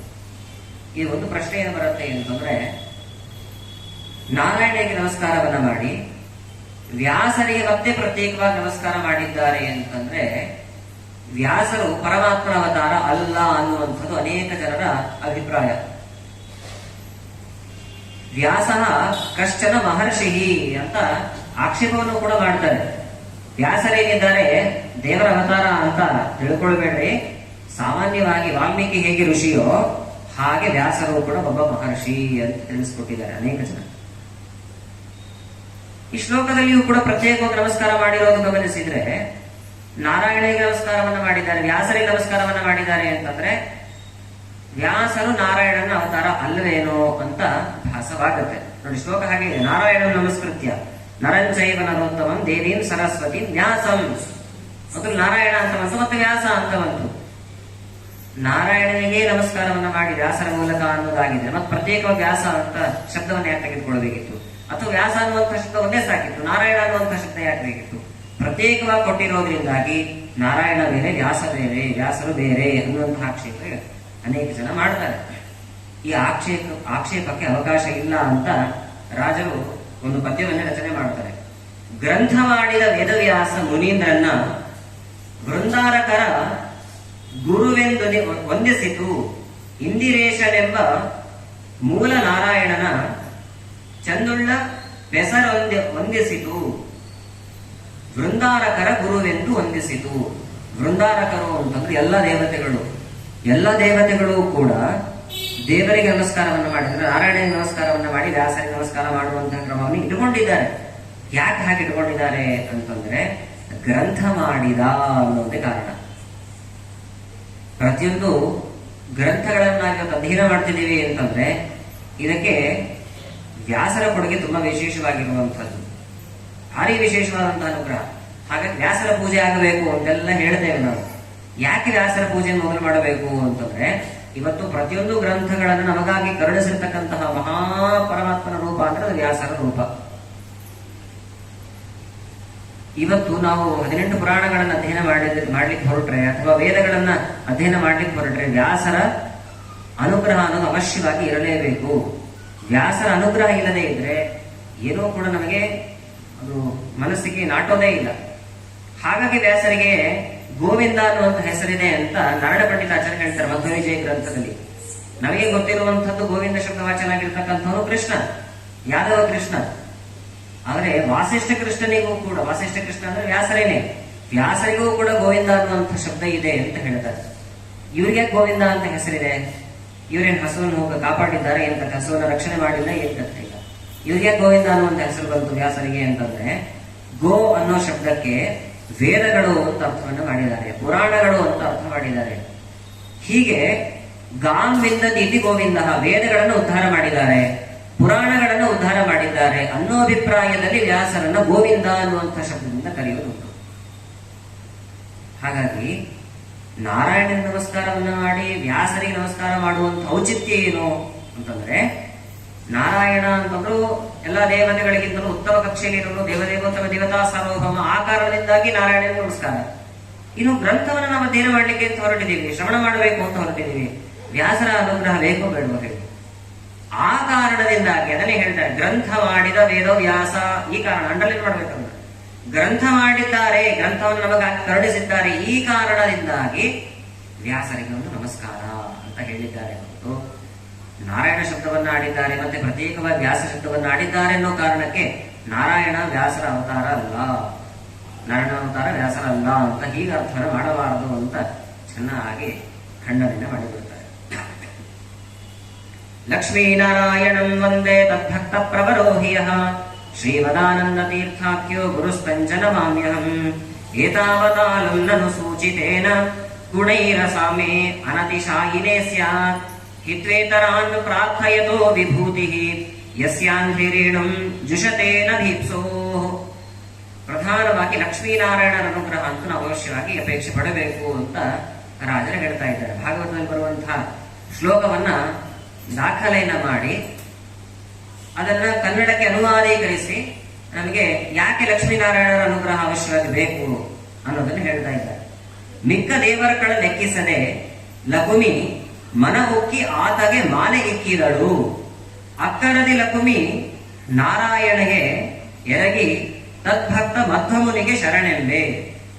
ಲಕ್ಷ್ಮೀನಾರಾಯಣರ ಅನುಗ್ರಹ, ಅದಾದ ಮೇಲೆ ಮುಖ್ಯ ಪ್ರಾಣದೇವರ ಅನುಗ್ರಹ ಅವಶ್ಯವಾಗಿ ಬೇಕು. ಯಾಕೆ ಲಕ್ಷ್ಮೀನಾರಾಯಣನ ಅನುಗ್ರಹ ಆಗಬೇಕು ಅಂತಂದ್ರೆ ಭಾಗವತದಲ್ಲಿ ಬರುವಂತಹ ಒಂದು ಶ್ಲೋಕವನ್ನು ದಾಖಲೆ ಮಾಡಿ ಹೇಳ್ತಾ ಇದ್ದಾರೆ. ಸಮುದ್ರ ಮಥನ ಎಲ್ಲ ಆಯಿತು. ಸಮುದ್ರ ಮಥನ ಆದ ಮೇಲೆ ಲಕ್ಷ್ಮೀದೇವಿ ಪ್ರಾದುರ್ಭೂತಳಾಗ್ತಾಳೆ. ಲಕ್ಷ್ಮೀದೇವಿ ಪ್ರಾದುರ್ಭೂತಳಾದ ಮೇಲೆ ಯಾವತ್ತೂ ಬಾಳದೇ ಇರುವಂತಹ ಮಾಲೆಯನ್ನ ಸಮುದ್ರ ರಾಜ ಲಕ್ಷ್ಮೀದೇವಿಯ ಕೈಯಲ್ಲಿ ಕೊಡ್ತಾನೆ. ಸ್ವಯಂವರ ಆಗಿ ಹೋಗ್ಲಿ. ದೇವತೆಗಳು, ದಾನವರು, ಮನುಷ್ಯರು ಎಲ್ಲರೂ ಸಾಲಾಗಿ ಕುಳಿತುಕೊಂಡಿದ್ದಾರೆ. ನಿನಗೆ ಯಾರೆಷ್ಟರವರೆಗೆ ಈ ಮಾಲೆಯನ್ನ ಹಾಕು ಅಂತ. ಎಂದೆಂದು ಮಾಡದ ಅರವಿಂದದ ಮಾಲೆಯ ಇಂದೇರೆ ಪೊಳೆವ ಕೊರಳಲ್ಲಿ ಧರಿಸಿದಳೆ ಅವಳಿಂದು ವಧುವರರ ಸಲಹಲಿ. ಕೈಯಲ್ಲಿ ಧಾರಣೆಯನ್ನು ಮಾಡಿಕೊಂಡು ಹೊರಟು. ಒಬ್ಬರೊಬ್ಬರನ್ನೇ ಮುಂದೆ ಮಾಡ್ತಾ ಹೋದ್ಲು. ರುದ್ರದೇವರನ್ನ ನೋಡಿದ್ಲು, ಬೃಹಸ್ಪತ್ಯಾಚಾರ್ಯ, ಶುಕ್ರಾಚಾರ್ಯರು, ಬಲಿಚಕ್ರವರ್ತಿ, ಬ್ರಹ್ಮದೇವರು, ಎಲ್ಲ ದೇವತೆಗಳನ್ನ ನೋಡ್ತಾ ಹೋದ್ಲು. ಬೇಡ ಯಾರು ಅಂತ ಅಂದ್ಬಿಟ್ಲು. ಒಂದೊಂದು ಗುಣಗಳು ಇದ್ದಾವು ಇವರಲ್ಲಿ, ಸಂದೆಣಿಸಿವೆ ಬಹುದೋಷ. ಗುಣ ಏನೋ ಒಂದೊಂದು ಕಾಣಿಸ್ತಾ ಇದೆ ಅಷ್ಟೇನೆ, ಆದ್ರೆ ಸಂದೆಣಿಸಿದೆ ಬಹುದೋಷ, ಬೇಕಾದಷ್ಟು ದೋಷಗಳಿದೆ. ಕೊನೆಗೆ ಲಕ್ಷ್ಮೀದೇವಿ ಏನ್ ಮಾಡಿದ್ದು ಅಂದ್ರೆ ಭಾಗವತದಲ್ಲಿ ಬರುವಂತಹ ಶ್ಲೋಕವನ್ನೇ ದಾಖಲೆ ಮಾಡ್ತಾರೆ. ಈ ಒಂದು ಪ್ರಸಂಗದಿಂದ ನಾವು ಅರ್ಥ ಮಾಡ್ಕೊಳ್ಬೇಕಾದ್ದೇನು ಅಂದ್ರೆ, ಇಷ್ಟು ಸಾಕಲ್ವ ನಾರಾಯಣ ಸರ್ವೋತ್ತಮ ಅಲ್ಲಿಗೆ, ವಿಷ್ಣು ಸರ್ವೋತ್ತಮ ಅಲ್ಲಿಗೆ, ಬೇರೆ ಏನು ಬೇಕು ಅಂತ ಕೇಳ್ತಾರೆ. ಆ ಪ್ರಸಂಗ ಇದು. ಏನು ಪ್ರಸಂಗ ಅಂತಂದ್ರೆ, ಎಲ್ಲ ದೇವತೆಗಳನ್ನು ಧಿಕ್ಕರಿಸಿದ್ದಾಳೆ ಲಕ್ಷ್ಮೀದೇವಿ. ಕೊನೆಗೆ ಹೇಳ್ತಾಳೆ, ನಾನ್ ಯಾರಿಗೆ ಬೇಡ ಕೈ ಎತ್ತಿ ಅಂತಂದ. ಮೊದಲು ನಾನು ಯಾರಿಗೆ ಬೇಕು ಅವರೆಲ್ಲ ಕುತ್ಕೊಳ್ಳಿ ಅಂತಂದಾಗ ಎಲ್ಲ ಸಾಲಗಟ್ಟು ಕುತ್ಕೊಂಡ್ರು. ಹೀಗಾದ್ರೆ ಬಗೆಹರಿಯೋದಿಲ್ಲ. ನಾನ್ ಯಾರಿಗೆ ಬೇಡ ಕೈ ಎತ್ತಿ ಅಂತಂದಾಗ ಎಲ್ಲರೂ ಕೈ ಇಳಿಸಿದ್ರಂತೆ. ಅಜಿತನಾಮಕನಾದ ಪರಮಾತ್ಮ ಮಾತ್ರ ಕೈ ಎತ್ತಿದ್ದಂತೆ. ನೀನೇ ನನಗೆ ಅವಶ್ಯಕತೆ ಇಲ್ಲ ಅಂತ ಕೈ ಎತ್ತಿದ್ದ. ಹಾಗಾದ್ರೆ ನೀನ್ ನನಗ್ ಬೇಕು ಅಂತ ಓಡಿ ಹೋದ್ಲಂತೆ. ನೋಡಿ, ಲಕ್ಷ್ಮೀದೇವಿ ಯಜಿತನಾಮಕನಾದ ಪರಮಾತ್ಮನ ಬಳಿ ಓಡಿ ಹೋಗಿ ಏನ್ ಕೇಳಿದ್ಲು ಅಂತಂದ್ರೆ, ಯಸ್ಯಾಂಘ್ರೇರೇಣು ಜುಷತೆ ಅನಭೀಪ್ಸೋಹೋ ಏನು ಅಪೇಕ್ಷೆ ಪಡೆದಿರತಕ್ಕಂಥ ಪರಮಾತ್ಮನ ಬಳಿ ಹೋಗಿ ಏನ್ ಕೇಳಿದ್ದು ಅಂತಂದ್ರೆ, ಸ್ವಾಮಿ ನಿನ್ನ ಪಾದದ ಧೂಳನ್ನ ಕೊಡು ಸ್ವಾಮಿ ಅಂತ ಕೇಳಿಕೊಂಡ್ರಂತೆ. ಯಾಕೆಂದ್ರೆ ಆ ಧೂಳನ್ನ, ಆ ಕಣ ಏನಿದೆ ನಾನ್ ತಲೆ ಮೇಲೆ ಧಾರಣೆ ಮಾಡ್ತೇನೆ ಅಂತಂದಂತೆ ಲಕ್ಷ್ಮೀದೇವಿ. ಇಷ್ಟು ಸಾಕಲ್ಲ ವಿಷ್ಣು ಸರ್ವೋತ್ತಮನಿಗೆ, ಮತ್ತೆ ಏನು ಬೇಕು ನಿಮಗೆ ಅಂತ ಕೇಳ್ತಾರೆ. ಏತಾವತಾಲಂ ನನ್ನ ಸೂಚಿತೇನ, ಇಷ್ಟು ಸೂಚನೆ ಕೊಟ್ಟರಲ್ಲ ಸಾಕಲ್ವಾ ಅಂತ. ಗುಣೈರ ಸಾಮ್ನೆ ಅನತಿಶಾಯಿನೇ ಸ್ಯಾತ್, ಪರಮಾತ್ಮನ ಗುಣಗಳಿಗೆ ಯಾರೂ ಸರಿ ಹೋಗಲಿಕ್ಕೆ ಸಾಧ್ಯವೇ ಇಲ್ಲ. ಅಷ್ಟು ಸರ್ವೋತ್ತಮನಾಗಿದ್ದಾನೆ ಪರಮಾತ್ಮ. ಅಂತಹ ಲಕ್ಷ್ಮೀಪತಿಯಾಗಿರ್ತಕ್ಕಂತಹ ಪರಮಾತ್ಮನ ಅನುಗ್ರಹ, ಅವರನ್ನ ಸದಾ ಕಾಲದಲ್ಲಿ ಆರಾಧನೆ ಮಾಡತಕ್ಕಂತಹ ಮುಖ್ಯ ಪ್ರಾಣದೇವರ ಅನುಗ್ರಹ ನಮ್ಮ ಮೇಲೆ ಸದಾ ಇರಲಿ ಅಂತ ಪ್ರಾರ್ಥನೆ ಮಾಡ್ತಾ ಇದ್ದಾರೆ. ನೋಡಿ, ಇದನ್ನ ಕನ್ನಡಕ್ಕೆ ಅನುವಾದೀಕರಿಸಿ ಚೆನ್ನಾಗಿ ವರ್ಣನೆ ಮಾಡ್ತಾರೆ. ಮಿಕ್ಕ ದೇವರ್ಗಳ ಲೆಕ್ಕಿಸದೆ ಲಕುಮಿ ಮನ ಉಕ್ಕಿ ಆತಗೆ ಮಾಲೆ ಇಕ್ಕಿದಳು. ಲಕ್ಷ್ಮೀದೇವಿ ಮಾಲೆಯನ್ನು ತಂದು ಅಜಿತನಾಮಕನಾದ ಪರಮಾತ್ಮನಿಗೆ ಕೊರಳಿಗೆ ಹಾಕಿದಳು. ಅಕ್ಕರದಿ ಲಕುಮಿ ನಾರಾಯಣಗೆ ಎರಗಿ ತದ್ಭಕ್ತ ಮಧ್ವಮುನಿಗೆ ಶರಣೆಂದೆ. ತುಂಬಾ ಪ್ರೀತಿಯಿಂದ ಪರಮಾತ್ಮನ ಪಾದಾರವಿಂದದಲ್ಲಿ ನಮಸ್ಕಾರವನ್ನ ಮಾಡಿ ಆ ಕಣವನ್ನ ಅಪೇಕ್ಷೆ ಪಟ್ಟು ಲಕ್ಷ್ಮೀದೇವಿ. ಹೀಗೆ ಲಕ್ಷ್ಮೀನಾರಾಯಣರ ಅನುಗ್ರಹ ಇರಬೇಕು ನಮ್ಮ ಮೇಲೆ. ಅಷ್ಟೇ ಅಲ್ಲದೇನೆ ಅವರಿಬ್ಬರ ಪ್ರಧಾನನಾದಂತಹ ಭಕ್ತ ಮಧ್ವಮುನಿ, ಮುಖ್ಯ ಪ್ರಾಣದೇವರ ಅಭಿಪ್ರಾಯದಲ್ಲಿ ಅವರಿಗೆ ಶರಣೆಂಬೆ ನಮಸ್ಕಾರವನ್ನು ಮಾಡ್ತಾ ಇದ್ದೇನೆ ಅಂತ ಅರ್ಥ ಮಾಡ್ತಾ ಇದ್ದಾರೆ. ಇಷ್ಟು ವಿಷಯವನ್ನು ನಿರೂಪಣೆ ಮಾಡಿ ಮುಖ್ಯ ಪ್ರಾಣದೇವರ ಅನೇಕ ವಿಷಯಗಳನ್ನು ದಾಖಲೆ ಮಾಡ್ತಾ ಇದ್ದಾರೆ. ಬಳಿತಾ ಸೂಕ್ತದಲ್ಲಿ ಬರುವಂತಹ ಕೆಲವು ವಿಷಯಗಳನ್ನು ತೆಗೆದುಕೊಳ್ತಾರೆ. ಬಳಿತಾ ಸೂಕ್ತದಲ್ಲಿ ಸ್ಪಷ್ಟವಾಗಿ ಹನುಮಂತ ದೇವರ ಅಂದ್ರೆ ಮುಖ್ಯ ಪ್ರಾಣದೇವರ 3 ಅವತಾರಗಳನ್ನು ಕೂಡ ದಾಖಲೆ ಮಾಡ್ತಾರೆ. ಹನುಮ, ಭೀಮ, ಮಧ್ವ, ಈ 3 ಅವತಾರಗಳನ್ನು ಕೂಡ ದಾಖಲೆ ಮಾಡ್ತಾರೆ. ಪುರಾಣಗಳಲ್ಲಿ ದಾಖಲೆ ಮಾಡಿದ್ರೆ ಅದಕ್ಕೆ ತೂಕ ಕಡಿಮೆ ಯಾವತ್ತು. ವೇದದಲ್ಲಿ ಮುಖ್ಯ ಪ್ರಾಣದೇವರ ಅವತಾರದ ವಿಷಯಗಳನ್ನು ದಾಖಲೆ ಮಾಡಿದ್ದಾರೆ ಅಂತಂದ್ರೆ ಅದಕ್ಕೆ ತೂಕ ಹೆಚ್ಚು ಯಾವತ್ತೂ ಕೂಡ ಅಂತ. ಯಾಕೆ ಅಂದ್ರೆ ವೇದ ಅಪೌರುಷೇಯವಾದ್ರಿಂದಾಗಿ ಅಂತ. ಪೌರುಷೇಯ ಸ್ಮೃತಿಗಳು, ಪುರಾಣಗಳೆಲ್ಲ ಪೌರುಷೇಯ, ಪುರುಷನಿಂದ ನಿರ್ಮಾಣವಾಗಿದೆ, ಪರಮಾತ್ಮನಿಂದ ನಿರ್ಮಾಣವಾಗಿದೆ ಅಂದ್ರೆ ಪರಮಾತ್ಮನು ಒಬ್ಬ ಪುರುಷ ಅಂತ ತೆಗೆದುಕೊಂಡು ಅವೆಲ್ಲವೂ ಕೂಡ ಪೌರುಷೇಯ ಅಂತ ದಾಖಲೆ ಮಾಡ್ತಾರೆ. ಆದ್ರೆ ವೇದಕ್ಕೆ ಯಾಕೆ ಹೆಚ್ಚು ಮಹತ್ವ ಅಂತಂದ್ರೆ ಅದು ಅಪೌರುಷೇಯ. ಈ ಪೌರುಷೇಯ ಅಂತಾದ್ರೆ ನಮ್ಗೆ ಏನು ಮನಸ್ಸಿಗೆ ತೋಚತ್ತೋದನ್ನು ನಮ್ಗೆ ಹೇಗೆ ಬೇಕೋ ಹಾಗೆ ತಿರುಚಿ ಹೇಳಲಿಕ್ಕಾಗತ್ತೆ. ಆದ್ರೆ ಅಪೌರುಷೇಯವಾಗಿರ್ತಕ್ಕಂತಹ ವೇದಗಳಲ್ಲಿ ನಮ್ಗೆ ಹೇಗೆ ಬೇಕೋ ಹಾಗೆ ದಾಖಲೆ ಮಾಡ್ಲಿಕ್ಕೆ ಆಗೋದಿಲ್ಲ. ಅದು ಮೊದಲಿಂದ ಇರತಕ್ಕಂಥದ್ದು, ಯಾರೂ ಕೂಡ ಅದನ್ನು ನಿರ್ಮಾಣ ಮಾಡಲಿಲ್ಲ. ಮತ್ತು ಅದು ಎಲ್ಲಿತ್ತು ಅಂತಂದ್ರೆ ಪರಮಾತ್ಮನ ಬುದ್ಧಿಯಲ್ಲಿತ್ತು ಅಂತಾರೆ. ಪರಮಾತ್ಮನು ಸೃಷ್ಟಿ ಮಾಡಿದ ವೇದವನ್ನ ಪರಮಾತ್ಮನ ಬುದ್ಧಿಯಲ್ಲಿ ಇದ್ದದ್ದನ್ನ ವ್ಯಕ್ತಗೊಳಿಸಿದ ಅಷ್ಟೇ. ಪರಮಾತ್ಮ ಹೇಗೆ ಅನಾದಿ ನಿತ್ಯನೋ ಹಾಗೆ ವೇದಗಳು ಕೂಡ ಅನಾದಿ ನಿತ್ಯ. ಅಂತಹ ವೇದದಲ್ಲಿ ಮುಖ್ಯ ಪ್ರಾಣದೇವರ ಅವತಾರವನ್ನ ದಾಖಲೆ ಮಾಡಿದ್ದಾರೆ ಅಂತಂದ್ರೆ ಮುಖ್ಯ ಪ್ರಾಣದೇವರ ಹಿರಿಮೆ ಎಷ್ಟು ಅಂತ ಅರ್ಥ ಮಾಡ್ಕೊಳ್ಬೇಕು. ಬಳಿಕ ಸೂತ್ರದಲ್ಲಿ ಎಲ್ಲಿ ಬರುತ್ತೆ, ರಾಜರು ಅದನ್ನ ದಾಖಲೆ ಮಾಡ್ತಾರೆ. ತೃತೀಯಾಮಸ್ಯ ಋಷಭಸ್ಯ ದೋಹಸೆ ದಶ ಪ್ರಮದಿಂಜನಯಂತ ಯೋಷಾಣಃ ಯದಿ ಮನು ಪ್ರದಿವೋ ಮಧ್ವ ಆದವೆ ಗುಹಾಸಂತಂ ಮಾತರಿಶ್ವಾಮಥಾಯತಿ ಜನಯಂತ ಯೋಷಣಃ ಅಂತ ದಾಖಲೆ ಮಾಡಿದರು. ಮಧ್ವಾಚಾರ್ಯರನ್ನ, ಹನುಮಂತನನ್ನ, ಭೀಮಸೇನ ದೇವರನ್ನ ಸೃಷ್ಟಿ ಮಾಡಿದರು ಅಂತ ಬಹುವಚನವನ್ನ ಪ್ರಯೋಗ ಮಾಡಿಬಿಟ್ರು ವೇದದಲ್ಲಿ. ಯೋಷಿತ್ ಅನ್ನೋ ಶಬ್ದಕ್ಕೆ ಸ್ತ್ರೀ ಅಂತ ಅರ್ಥ, ಏಕವಚನ. ಯೋಷಿತ್, ಯೋಷಿತೌ, ಯೋಷಿತಃ. ಇಲ್ಲಿ ದಾಖಲೆ ಮಾಡುವಾಗ ಹನುಮಂತ, ನಾವು ಪುರಾಣಗಳಲ್ಲಿ ಗಮನಿಸಿದಂತೆ ಹನುಮಂತ ಅಂಜನಾದೇವಿಯ ಮಗ, ಭೀಮಸೇನ ದೇವರು ಕುಂತಿಯ ಮಗ, ಮಧ್ವಾಚಾರ್ಯರು ಸರಸ್ವತಿ ಅಥವಾ ವೇದವತಿಯ ಮಗ ಅಂತ ಹೀಗೆ ದಾಖಲೆ ಆಗಿರುವಂತಹದ್ದು. ಆದ್ರೆ ವೇದ ಸ್ಪಷ್ಟವಾಗಿ ಹೇಳತ್ತೆ ಯೋಷಣಃ, ಅನೇಕ ಸ್ತ್ರೀಯರಲ್ಲಿ ಹುಟ್ಟಿದ್ದಾರೆ ಮುಖ್ಯ ಪ್ರಾಣದೇವರು ಅಂತ. ಇದಿನ್ನೂ ಗೊಂದಲಕ್ಕೆ ಕಾರಣ ಆಗತ್ತೆ. ಅನೇಕ ಅಂದ್ರೆ 3 ದೇವತೆಯಲ್ಲಿ ಹುಟ್ಟಿದ್ದಾರೆ. 3 ದೇವತೆ ಅಂದ್ರೆ ಯಾರು? ಲಕ್ಷ್ಮೀ ದೇವಿಯ 3 ರೂಪಗಳು ಅಂತ ತೆಗೆದುಕೊಳ್ಬೇಕು. ಬಹುವಚನ ಇರೋದ್ರಿಂದಾಗಿ ಲಕ್ಷ್ಮೀ ದೇವಿಯ 3 ರೂಪ, ಶ್ರೀ, ಭೂ ಹಾಗೂ ದುರ್ಗಾ.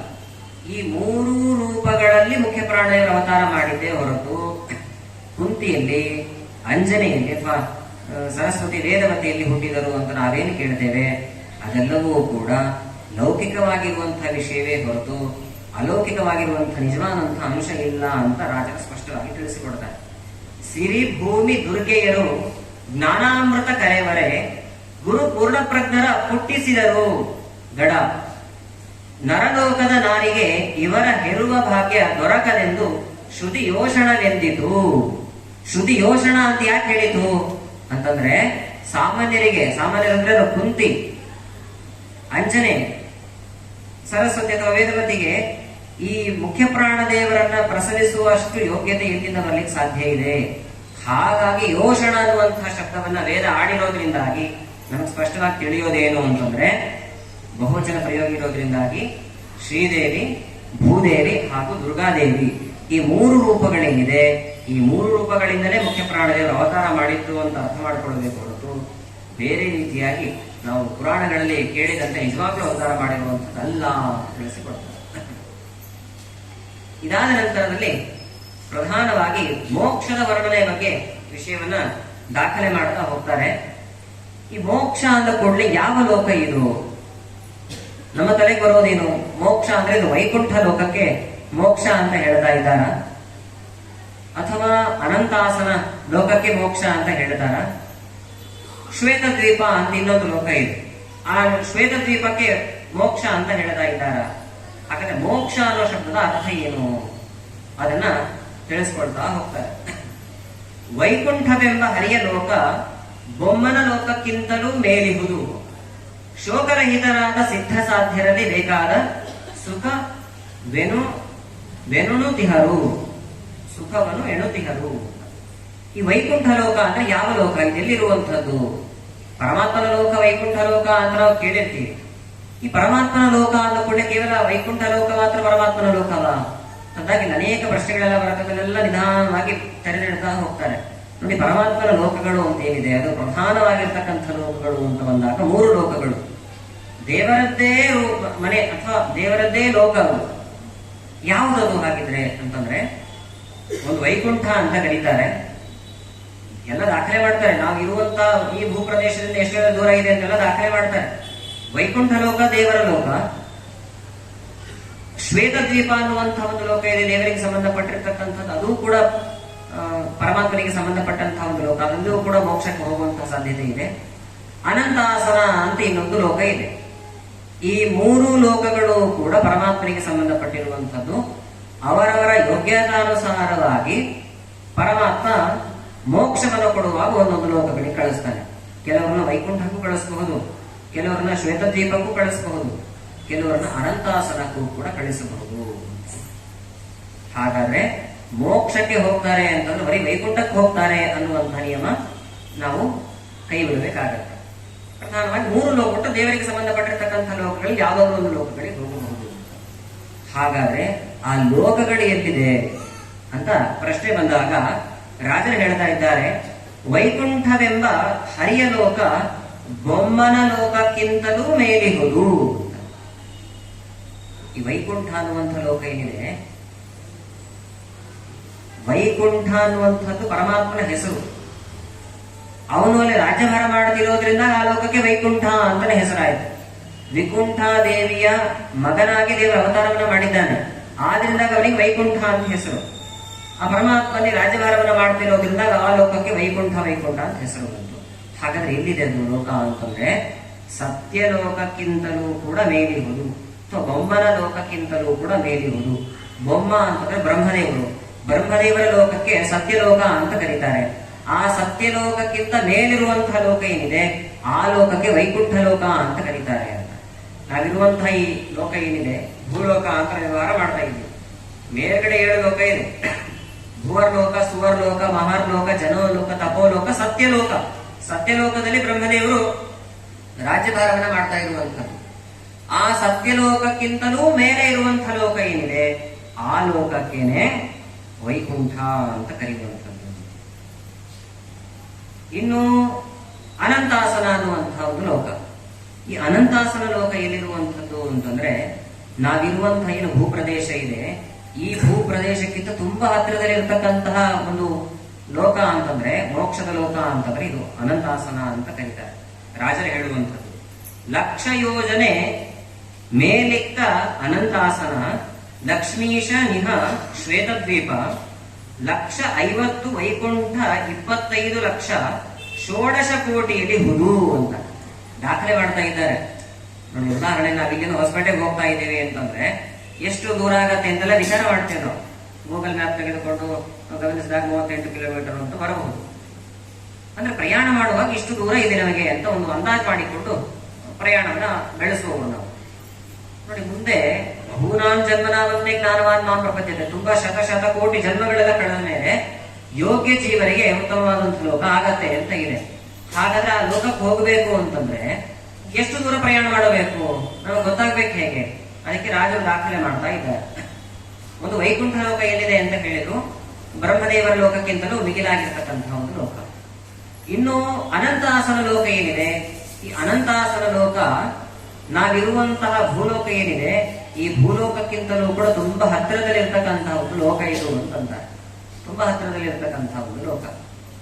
ತುಂಬಾ ಹತ್ತಿರದಲ್ಲಿರುವಂತಹ ಲೋಕ ಅಂತಂದ್ರೆ ಭಾಗವತ ಗ್ರಂಥದಲ್ಲಿ ಹೇಳಿರುವಂತಹ ಒಂದು ಪ್ರಕ್ರಿಯೆಯನ್ನು ತೆಗೆದುಕೊಳ್ಳೋದು ಅಂತ ಆದ್ರೆ, ಈ ಭೂಗೋಳ ಏನಿದೆ ಒಂದು ಮೂಸಂಬಿ ಹಣ್ಣು ಅಂತ ಊಹೆ ಮಾಡಿಕೊಳ್ಳಿ, ಅಥವಾ ಒಂದು ಚೆಂಡು ಅಂತ ಊಹೆ ಮಾಡಿಕೊಳ್ಳಿ.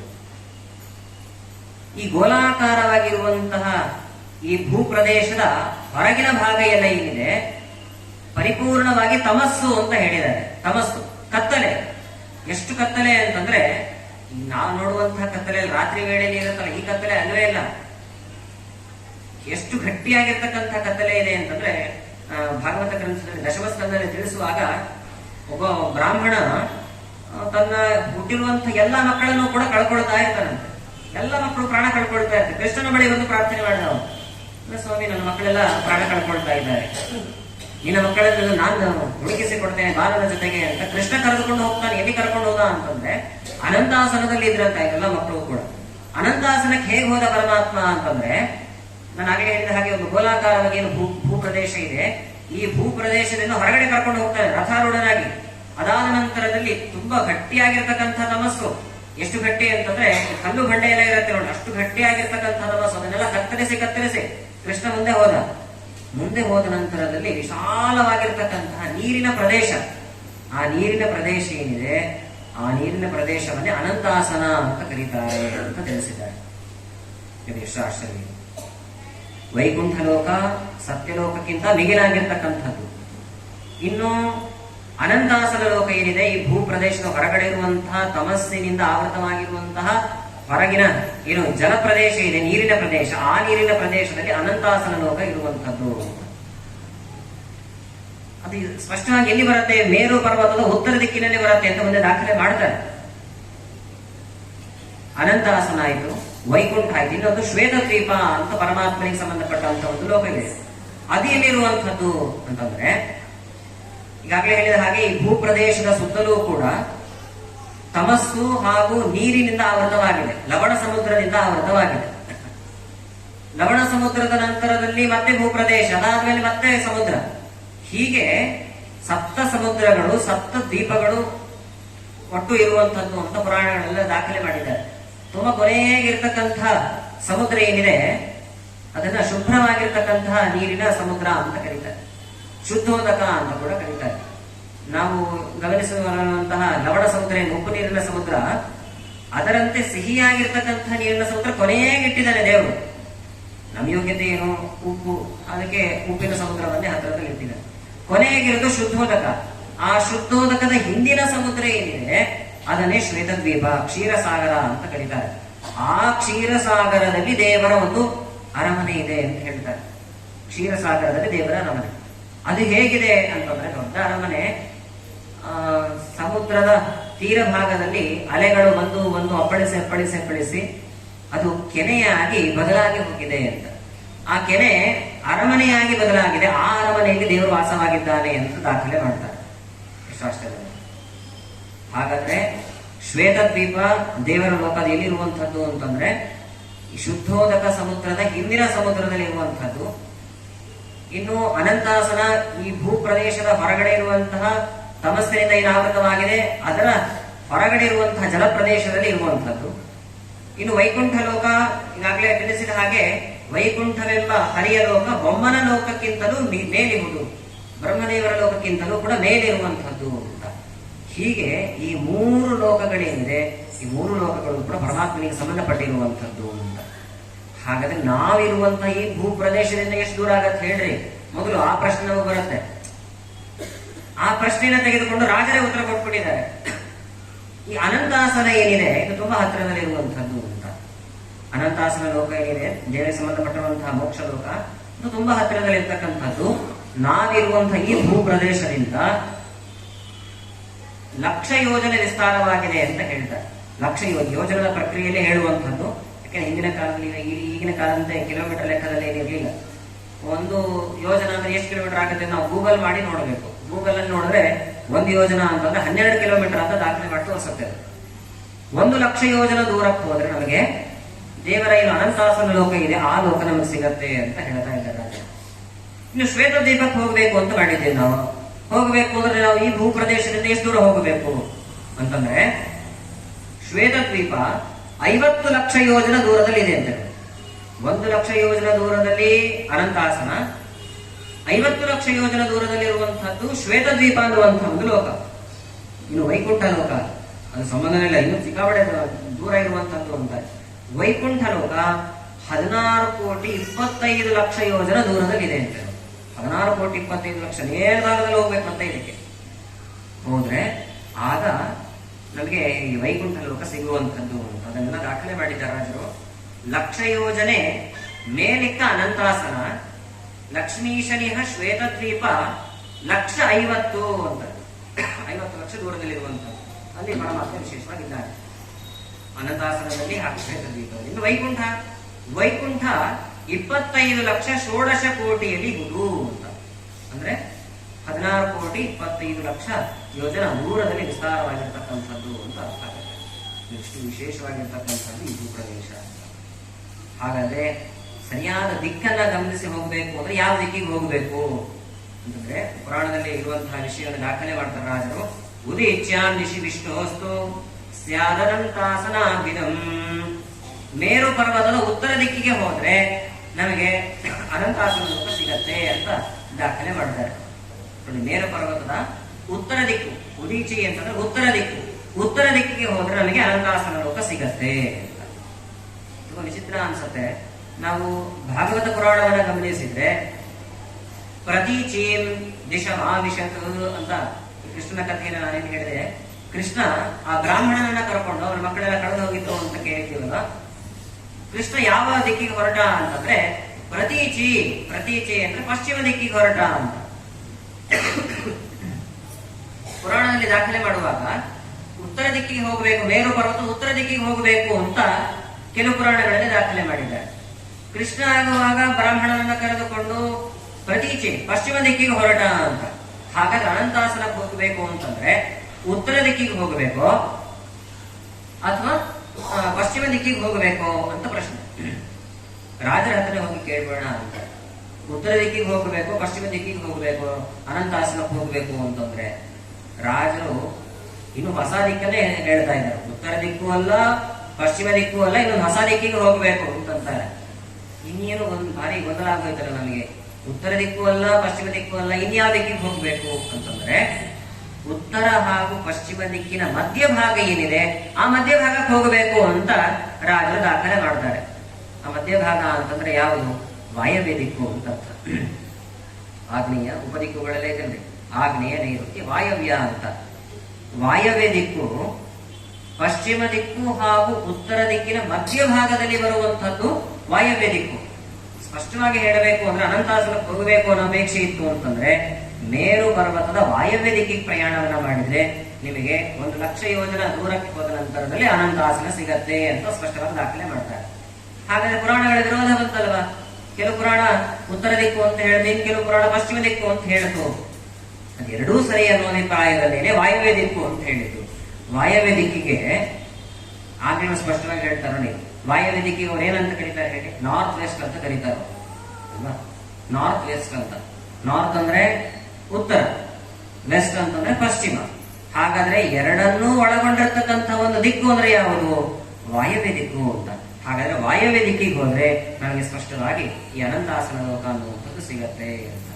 ಹೀಗೆ ರಾಜರು ಇಲ್ಲದೆ ಹೋಗಿದ್ರೆ ಅಥವಾ ವೈಕುಂಠ ವರ್ಣನೆ ಎನ್ನುವಂತಹ ಗ್ರಂಥವನ್ನು ನಮಗಾಗಿ ಕರುಣಿಸದೆ ಹೋಗಿದ್ರೆ ನಮಗೆ ನಿಜವಾದಂತಹ ಅನಂತಾಸನ ಎಲ್ಲಿರುವಂಥದ್ದು ಅಥವಾ ವೈಕುಂಠ ಎಲ್ಲಿರುವಂಥದ್ದು, ಶ್ವೇತ ದ್ವೀಪ ಎಲ್ಲಿರುವಂಥದ್ದು, ಎಷ್ಟು ವಿಸ್ತಾರವಾಗಿರುವಂಥದ್ದು ಅನ್ನುವಂತಹ ಅಂಶಗಳು ಯಾವುದು ಕೂಡ ನಮಗೆ ತಿಳಿತಾ ಇರಲಿಲ್ಲ.